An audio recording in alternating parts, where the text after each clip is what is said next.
All right, friends, when you're just getting started in real estate, the question is how do you pay your bills? Do you get a second job? Do you need a full-time job? This is what we're going to be talking about today.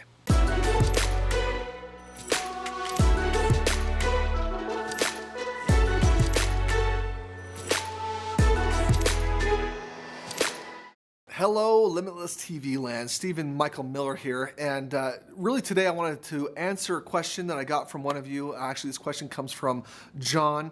And the question is, what were you doing? What job were you doing when you bought your first home? And I can tell you, first of all, I can tell you what Kris was doing. Kris was working for a telemarketing company, earning, honestly, not a whole lot. But in this telemarketing job that he was doing, he was looking constantly for ways that he could improve, how could he could improve the business.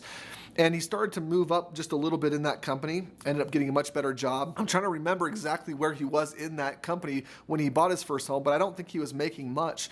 And, probably 20,000 a year or maybe a little bit more than that, something like that, as he was kind of working towards getting his first home. I was working as a home inspector. Actually, I was working with my father-in-law. He owned a home inspection firm, and so I was his general manager for a little while, and was inspecting homes. I kind of was in the real estate arena anyway, and started off, kind of in that arena. So I was working home inspections. He was doing some kind of telemarketing and sales. But I want to go into this topic just a little bit because I feel maybe what you're asking is, how do you do that, right? How do you even buy your first home? A lot of people, their first jobs, maybe you're working in the food industry, maybe you're working in the hospitality industry, maybe you're just out of college and you're getting your first entry-level position, making $30,000 to $40,000 a year. Maybe you're making less, right? So no matter where you are, how do you get to that point where you buy your first home, or you're able to buy your first home? A couple things that you want to be aware of in buying homes is it can be a lot easier sometimes to qualify if you have a W-2'd job or a W-2 position. In other words, if you are working for a company that's paying you hourly, and you are their employee, that's called a W-2, right? You fill a W-4 form and you're a W-2 employee. Or you could be a contract employee, a 1099 type of contract employee where you're paid on contract. It can be easier at times to qualify with a W-2 job. Banks like to see that consistency. They like to see that you've got a 2-year work history and that you're paying taxes. They want to know how much you're making, that you're paying taxes. Oftentimes, if you're a contract worker, you may take a lot more liberties and writing off different tax write-offs and doing different things like that could make qualifying for loans harder. So those are just some things to think about. I don't want to ever, though, discourage anyone from becoming an entrepreneur. By the way, if you keep track of of everything really well as an entrepreneur and you pay your taxes as an entrepreneur as you should, then you should have no problem qualifying as an entrepreneur as well.